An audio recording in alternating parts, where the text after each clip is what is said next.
रोहान, रोहान मेरी बात सुनो। नहीं करनी मुझे कोई बात, नहीं करनी कोई रस्म वस्म, अब चाहिए यहाँ से। रोहान मेरी बात तो सुन लो, मैं तुम्हें रस्म में ले जाने नहीं आई। तो फिर आप यहाँ क्यों आई हैं? देखो रोहान, बाहर जो कुछ भी हुआ मैं उससे बहुत परेशान हूँ। तुम्हें भी एहसास हो ही गया होगा कि जो कुछ हुआ वो अच्छा नहीं हुआ। मैं दिल से गजल को तुम्हारे लिए कबूल कर चुकी हूँ, पर फिर भी ऐसा लगता है जैसे गजल के दिल में कुछ ऐसा है जो वो बोल नहीं रही है। हो सकता है रोहान तुम्हारी अम्मी जो कह रही है उसके बारे में वो सच हो। असली आग तो ये लड़की लगाने वाली है जिसे आप इस घर की बहू बनाने पे तुली हुई हैं। गजल वो चलता फिरता शोला है जो इस घर को जला के दबेगी। मैं तुम्हें ऐसे नहीं देख सकती। अल्लाह का शुक्र है तुम ठीक हो। मेरे इस ब्लाउज की डोरी बांध दो हैदर।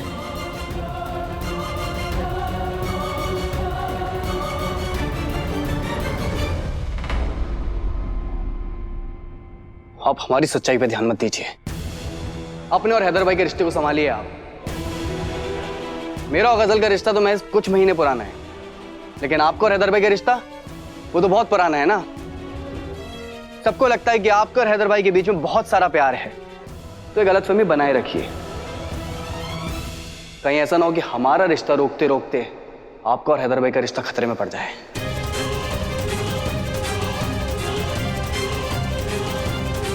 रोहानी क्या बकवास कर रहे हो तुम? तुम्हारी हिम्मत कैसे हुई मेरे और हैदर के बारे में ऐसी बकवास करने की? मुझे पता ही था कि आप नहीं समझेंगी। मैं आपको साफ साफ बता रहा हूं, आपके आसपास जो भी हो रहा है उस पर अच्छे से ध्यान दीजिए, वरना वरना क्या? हाँ बोलो, वरना क्या? समझदार को इशारा ही काफी भाभी, समझ जाइए आप। रोहान ये रोहान कहना क्या चाहता है? क्या मतलब था इसका?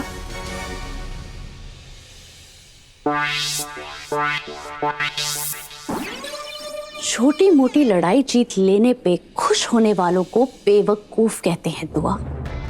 जिंदगी ने मुझे इतना गिराया है कि अब ठोकरों से डरना बंद कर दिया है मैंने। तुझे क्या लगा गुलनाज बेगम को अपना तरफदार बनाकर तूने जंग जीत ली? अहमक कहीं की, तुझे क्या लगता है कि मेरा मंसूबा नाकाम हो गया?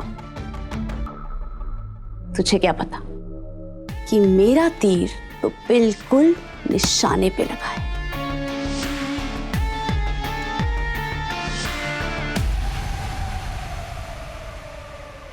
रोहान, रोहान क्या मतलब था तुम्हारा? दुआ, दुआ, तुम्हारे सवालों का जवाब रूहान के पास नहीं, मेरे पास है। दुआ, दुआ, मैं जानती हूँ कि मुझ पर भरोसा करना तुम्हारे लिए इतना आसान नहीं है, क्योंकि मैं हूं ही नहीं उस लायक।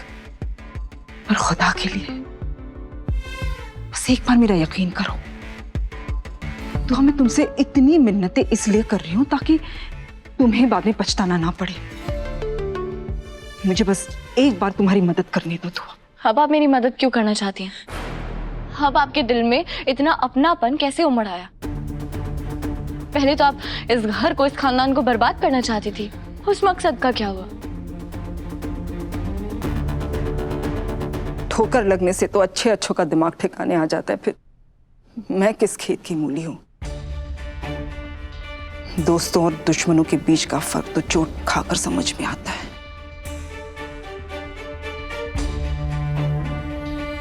मैं गजल को अपना समझ बैठी थी। मैं उसकी बातों में आ गई ये सोचकर कि मुझे मेरा बेटा दूसरों से ज्यादा चाहेगा, ज्यादा इज्जत करेगा। वो तो मुझसे और दूर चला गया। गजल ने मेरा घर तोड़कर रख दिया। मेरे बच्चे मुझसे दूर हो गए, शौहर से तलाक पर बात बनाई है। अगर तुमने मुझे अपनी मदद करने का एक मौका दिया ना तो शायद मेरा खोया हुआ मकाम मुझे वापस मिल जाएगा। बेशक पहले जैसा ना सही, लेकिन घर वालों के नजरों में, उनके दिल में अपने लिए थोड़ी सी जगह बना लूं, मेरे लिए उतना ही काफी है। दुआ मेरी तरफ देखो दुआ, ज्यादा मत सोचो दुआ, वरना मेरी तरह तुम भी अपनी जिंदगी बर्बाद होते हुए देखोगी उस गजल के हाथों, और इतनी बेबस हो जाओगी, इतनी बेबस हो जाओगी कि कुछ नहीं कर पाओगी।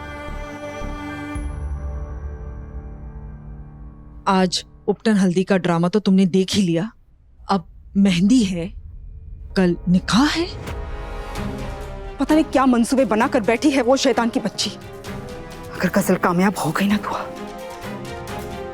तो हम सारे घर वाले एक दूसरे के आंसू पोंछते हुए नजर आएंगे। गजल को रोक लो दुआ, गजल को रोक लो, इस घर को बर्बाद होने से बचा लो दुआ, खुदा के लिए बचा लो।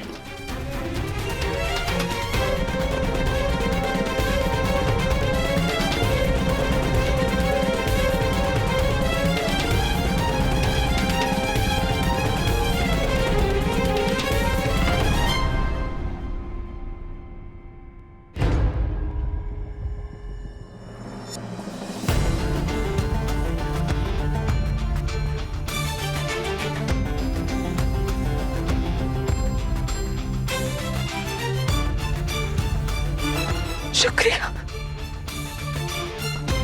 मुझे तुमसे यही उम्मीद थी बेटा, यही उम्मीद थी मुझे तुमसे।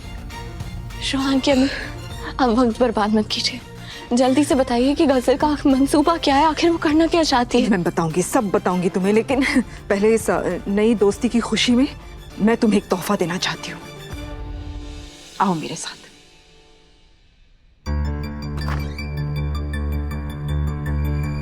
रोहान की अम्मी, ये क्या कर रही हैं?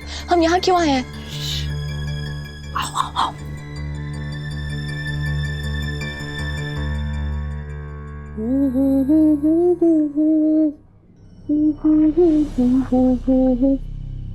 या अल्लाह, ये क्या बेहुदापन है। रोहान की अम्मी, किसी के बाथरूम में ताक झाँक करना गुनाह होता है। अल्लाह माफ करे, चलिए यहाँ से। खुदा खैर करे दुआ।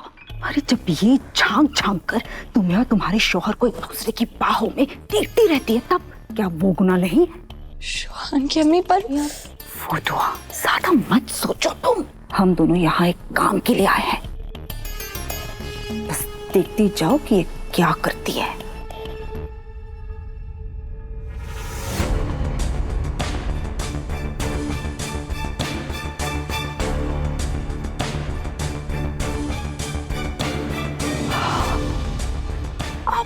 आएगा मजा। ये जो इसने फेस वॉश उठाया है, इसमें पता है क्या है? क्या? वही कांच की किरचियां जो इसने तुम्हें बदनाम करने के लिए हल्दी में मिलाई थी। या अल्लाह, रोहान की अम्मी, हमें उसे रोकना होगा। क्या कर रही हो तुम? पागल हो गई हो क्या? दुआ, भूल गई तुम कि वही है जिसने अम्मी की जान लेने की कोशिश की थी।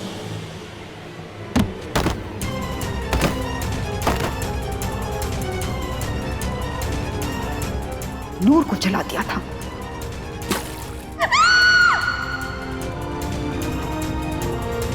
तुमसे तुम्हारा शौहर छीनना चाहती है ये बदजात। सारी रस्में रूहान के साथ साथ हैदर के साथ भी होंगी, बस निकाह किसी एक के साथ होगा, और वो एक हैदर होगा।